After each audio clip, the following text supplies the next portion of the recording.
महालक्ष्म्यै च विद्महे विष्णुपत्न्यै च धीमहि तन्नो लक्ष्मी प्रचोदयात्। ओम नमो भगवते वासुदेवाय नमः। जय माता दी दोस्तों, आपके अपने चैनल धर्म साधना में आपका बहुत बहुत स्वागत है। माँ भगवती दुर्गा की कृपा आप और आपके पूरे परिवार पर सदा सर्वदा बनी रहे। दोस्तों, शुक्रवार का दिन माँ लक्ष्मी को बहुत ही प्रिय होता है। माँ लक्ष्मी की कृपा पाना चाहते हैं, विशेष रूप से अपार धन संपदा पाना चाहते हैं कि हमेशा माँ लक्ष्मी आपके घर में स्थायी रूप से विराजित रहें, तो शुक्रवार का दिन बहुत ही महत्वपूर्ण दिन होता है। अक्सर लोगों का प्रश्न होता है, बरकत नहीं है घर में। बरकत का मतलब होता है कि घर में पैसे का आगमन तो होता है लेकिन संचय नहीं होता है। ज़रूरत के समय पर हमें कर्ज लेना पड़े, धन का आगमन होते हुए भी अगर कर्ज लेना पड़े, तब ये बरकत नहीं होने की निशानी है, माँ लक्ष्मी के रुष्ट होने की निशानी है कि आप किसी प्रकार से धन तो कमा लेते हैं लेकिन उसे बचा नहीं पाते हैं। बीमारियों में, व्यर्थ के खर्चों में, वाद विवाद में, कलह क्लेश में, कोर्ट कचहरी में आपके पैसे खर्च हो जाते हैं और जब भी आपको धन की आवश्यकता होती है ज़रूरी कार्यों के लिए, उस समय आपको कर्ज लेना पड़ता है। तो ये कहीं ना कहीं माँ लक्ष्मी के रुष्ट होने की निशानी होती है। और कई बार हम बहुत मेहनत करते हैं, बहुत परिश्रम करते हैं, लेकिन पर्याप्त धन का आगमन नहीं होता है। आपसे कम मेहनत करके किसी के पास अच्छा धन होता है और आप बहुत मेहनत करते हैं, आपके घर में खर्च के हिसाब से भी धन नहीं आता है, तो ये भी माँ लक्ष्मी के रुष्ट होने की ही निशानी है। तो किस प्रकार से माँ लक्ष्मी को प्रसन्न करें? कौन सी हमारी गलतियां होती हैं जिनकी वजह से माँ लक्ष्मी का हमारे घर में आगमन नहीं होता है या माँ लक्ष्मी हमारे घर में विराजती नहीं है, स्थायी रूप से वास नहीं करती हैं?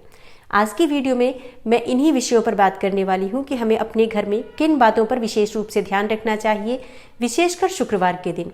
शुक्रवार का दिन क्योंकि माँ लक्ष्मी का ही दिन होता है। अगर आप आज के दिन माँ लक्ष्मी की कृपा पाना चाहते हैं और कुछ विशेष उपाय करते हैं, कुछ विशेष नियमों का पालन करते हैं, तो शीघ्र ही माँ लक्ष्मी आपसे प्रसन्न होती हैं। आपके घर में धन का आगमन भी होता है और आपके घर में धन का संचय भी होता है। तो आज की वीडियो में मैं आपसे बात करूंगी 5 ऐसे कार्यों के बारे में जो हमें शुक्रवार के दिन भूल से भी नहीं करना चाहिए, और एक बहुत ही अचूक उपाय भी शेयर करने वाली हूं कि अगर आप इस उपाय को शुक्रवार के दिन करते हैं तो मात्र सप्ताह में एक दिन इस उपाय को करने से आपके जीवन में धन संपदा का आगमन होता है। नौकरी में समस्याएं आ रही हैं, नौकरी की प्राप्ति नहीं हो रही है, या फिर व्यापार में वृद्धि नहीं हो रही है, व्यापार में लगातार घाटा हो रहा है, धन का आगमन नहीं होता है, धन का संचय नहीं होता है, इस प्रकार की तमाम समस्याओं को दूर करने के लिए एक बहुत ही अचूक और शास्त्रीय उपाय आपसे शेयर करने वाली हूँ। तो वीडियो को पूरा ज़रूर देखिए, और अगर आपको आज की वीडियो अच्छी लगे तो लाइक भी ज़रूर कीजिए, शेयर भी ज़रूर कीजिए फैमिली फ्रेंड्स के साथ। और चैनल पर पहली बार आए हैं, अगर अभी तक आपने चैनल को सब्सक्राइब नहीं किया है तो आज की वीडियो अगर आपको अच्छी लगे तो चैनल को सब्सक्राइब कर लीजिए और बेल बटन को भी प्रेस कर लीजिए। इससे ये होगा कि इस चैनल पर जो नई वीडियो अपलोड होंगी उनकी नोटिफिकेशन आपको सही समय पर प्राप्त हो जाएगी। तो बात करते हैं सबसे पहले कि कौन से कार्य ऐसे हैं जिनको हमें शुक्रवार के दिन भूल से भी नहीं करना चाहिए। तो देखिए, माँ लक्ष्मी की कृपा पाने का, माँ लक्ष्मी को प्रसन्न करने का तो सबसे पहला नियम यही है कि हमें आज के दिन व्यर्थ में धन खर्च नहीं करना चाहिए। व्यर्थ में मतलब बेवजह के खर्चे नहीं करने चाहिए, बहुत ज़रूरी हो तो ही धन खर्च करना चाहिए।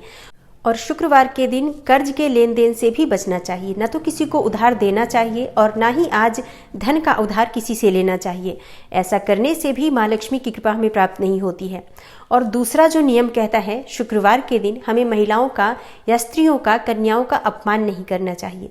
वैसे तो ये प्रतिदिन ही नहीं करना चाहिए, कभी भी अगर आप स्त्रियों का अपमान करते हैं, कन्याओं का अपमान करते हैं, बेवजह घर की स्त्रियों पर क्रोध करते हैं, तो इससे भी माँ लक्ष्मी की कृपा नहीं मिलती है, क्योंकि घर की लक्ष्मी घर की स्त्रियां ही होती हैं।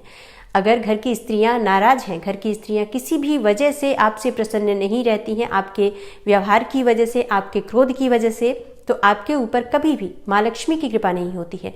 तो क्या ये नियम सिर्फ पुरुषों पर ही लागू होता है? जी नहीं, ये स्त्रियों पर भी लागू होता है। अगर स्त्रियां भी स्त्रियों का अपमान करती हैं तो उनके ऊपर भी माँ लक्ष्मी की कृपा नहीं होती है। तो शुक्रवार को ध्यान दें, आज आपसे भूल कर भी किसी कन्या का या किसी स्त्री का अपमान न हो। आज के दिन आपको चाहिए कि आप घर बुलाकर कन्याओं को भोजन कराएं। अगर आप चाहते हैं कि आपके जीवन में हमेशा माँ लक्ष्मी की कृपा बनी रहे तो घर में छोटी कन्याओं को बुलाकर या महिलाओं को बुलाकर अगर आप भोजन कराते हैं, कुछ वस्तुएं उन्हें उपहार में देते हैं, तो स्थिर रूप से माँ लक्ष्मी का वास आपके घर में बना रहता है। और अगला जो नियम है, यानी कि तीसरा जो नियम है शुक्रवार के दिन, जो आपको भूल से भी नहीं करना है, मांसाहार का सेवन। आज मांस मदिरा का सेवन नहीं करना चाहिए, वैसे तो कभी भी नहीं करना चाहिए मांस मदिरा का सेवन, क्योंकि इससे राहु का प्रभाव आपके घर में बढ़ता है और इसकी वजह से अगर आपके घर में धन आता भी है तो बहुत जल्दी खर्च हो जाता है, घर में आपके हमेशा अभाव ही बना रहता है। इसलिए मांसाहार का सेवन, शराब का सेवन नहीं करना चाहिए, लेकिन शुक्रवार के दिन तो बिल्कुल भी नहीं करना चाहिए। इससे घर का वातावरण भी अशुद्ध होता है, क्योंकि शुक्रवार के दिन माँ लक्ष्मी की पूजा होती है। इस दिन आपको सात्विक भोजन करना चाहिए, मतलब लहसुन प्याज का भी त्याग कर दें तब तो अत्यंत ही उत्तम है, लेकिन अगर लहसुन प्याज का त्याग ना भी करें तो आज मांस मदिरा का भूल से भी सेवन ना करें। और चौथा जो नियम है जिसका पालन आपको ज़रूर करना चाहिए, हर स्त्री को करना चाहिए, अपने घर में अगर आप रात्रि के समय में रसोई में जूठे बर्तन छोड़कर सो जाते हैं और सोचते हैं कि अगले दिन धोए जाएंगे, तो रात्रि में जूठे बर्तनों का घर में रहना ही नकारात्मक ऊर्जा की वृद्धि करता है। इससे माँ लक्ष्मी घर में प्रवेश नहीं करती हैं, क्योंकि ऐसी मान्यता है कि माँ लक्ष्मी का जो प्रवेश का समय होता है वो रात के समय होता है। रात्रि में अगर घर में आप जूठे बर्तन छोड़कर सोते हैं तो घर में कलह क्लेश बढ़ेगा, बीमारियां बढ़ेंगी, नकारात्मक ऊर्जा बढ़ेगा, व्यर्थ के खर्चे बढ़ेंगे। कभी भी माँ लक्ष्मी की कृपा आपके घर के ऊपर नहीं होती है, आपके ऊपर नहीं होती है अगर घर में जूठे बर्तन रात्रि में रखे जाते हैं तो कोशिश करें रात्रि में आप अपने सोने से पहले अपने रसोई की सफाई कर लें, बर्तन सारे धोकर रख दीजिए। इसके साथ ही रसोई में जो स्लैब होता है किचन का, वो भी अच्छे से साफ सफाई करने के बाद ही आप सोएं तो ज़्यादा अच्छा होता है। और आज के दिन यानी शुक्रवार के दिन कुछ वस्तुओं का दान वर्जित माना गया है हमारे शास्त्रों में। शास्त्रों के अनुसार चीनी का दान शुक्रवार को नहीं करना चाहिए। अगर आप चीनी का दान शुक्रवार के दिन करते हैं तो इससे शुक्र कमजोर होता है और शुक्र ग्रह हमारी जन्म कुंडली में भौतिक सुख सुविधाओं के कारक माने गए हैं। शुक्र अगर अच्छा होता है तो जीवन में धन की वृद्धि होती है, सुख संपदा की प्राप्ति होती है, दाम्पत्य जीवन सुखमय होता है, समस्त प्रकार के सुखों की प्राप्ति होती है अगर शुक्र ग्रह जन्म कुंडली में बली अवस्था में होते हैं तो आज के दिन आपको चीनी का दान भूल से भी नहीं करना चाहिए। तो ये 5 ऐसे नियम हैं जिनका पालन हमें शुक्रवार के दिन अवश्य करना चाहिए अगर हम चाहते हैं कि हमारे जीवन में माँ लक्ष्मी सदैव विराजित रहें तो। और अब जानते हैं कि माँ लक्ष्मी की अपार कृपा हमें प्राप्त हो, घर में बरकत रहे, घर में सुख समृद्धि रहे, नौकरी की प्राप्ति हो, नौकरी में आ रही समस्याएं दूर हो और व्यापार में वृद्धि हो। इसके लिए आज कौन सा उपाय करना चाहिए? देखिए, आज अगर आप शिवलिंग की पूजा करते हैं तो इससे माँ लक्ष्मी की कृपा मिलती है। शिवलिंग पर अगर आप आज अनार का रस अर्पित करें, हर शुक्रवार के दिन शिवलिंग पर अनार का रस अर्पित करें और शिवलिंग को देखते हुए अगर आप 3 बार श्री सूक्त का पाठ करते हैं तो इससे माँ लक्ष्मी की अपार कृपा आपको प्राप्त होती है। और कहने की आवश्यकता नहीं कि श्री सूक्त का पाठ कितना प्रभावशाली है। जो लोग भी श्री सूक्त का पाठ करते हैं, माँ लक्ष्मी स्वयं कहती हैं कि जिस घर में एक भी बार श्री सूक्त का पाठ होता है उस घर में मैं स्थायी रूप से वास करती हूँ। ऋग्वेद में वर्णित श्री सूक्त का पाठ अगर आप नियमित करते हैं, प्रतिदिन 1 बार भी करते हैं, तो आपके जीवन में कभी भी आर्थिक समस्याएं आ ही नहीं सकती हैं। और शिवलिंग पर अनार का रस अर्पित करने से समस्त प्रकार की सुख संपदा की प्राप्ति होती है। अगर आपको अपने जीवन में भौतिक सुख सुविधाओं की कामना है, चाहते हैं कि बड़ा घर मिले, बड़ी गाड़ी मिले, अपार धन संपदा मिले, तो शिवलिंग का अभिषेक करते समय अगर आप अनार के रस का प्रयोग करें और श्री सूक्त के 3 बार पाठ करें तो आपकी हर इच्छा बहुत ही शीघ्र पूर्ण होती है। कितने दिनों तक करना है, आपका ये प्रश्न होगा। देखिए, वैसे तो मैं कहूँगी कि आप हमेशा करते रहिए, क्योंकि धन की आवश्यकता तो हम सभी को जीवन पर्यंत है, लेकिन कम से कम 16 शुक्रवार अवश्य कीजिए। 16 शुक्रवार अगर आप करते हैं नियमित तौर पर इस उपाय को, निश्चित ही आपके जीवन में एक बड़ा परिवर्तन होगा।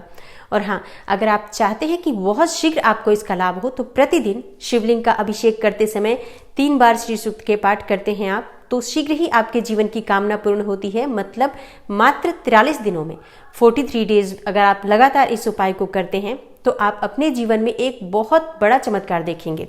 और स्त्रियां अगर इस उपाय को करती हैं तो पीरियड्स के दिनों को छोड़कर बाकी के दिनों में इस उपाय को कर सकती हैं। तो आप चाहें तो शुक्रवार को भी कर सकते हैं, प्रति शुक्रवार करें, या शीघ्र चमत्कारी लाभ देखना चाहते हैं तो 43 दिनों तक लगातार करें। शुक्रवार से प्रारंभ करें और 43 दिनों तक अगर आप गिन के इस उपाय को करते हैं तो शीघ्र ही आपको लाभ होगा। आपके जीवन की समस्त प्रकार की जो आर्थिक समस्याएं हैं वो दूर होंगी। आशा करती हूँ आज की वीडियो से आपको लाभ अवश्य होगा। और अगर आपको आज की वीडियो अच्छी लगी हो तो लाइक ज़रूर कीजिए, शेयर भी ज़रूर कीजिए फैमिली फ्रेंड्स के साथ। चैनल पर पहली बार आए हैं तो चैनल को सब्सक्राइब करके बेल बटन को ज़रूर प्रेस कर लीजिए।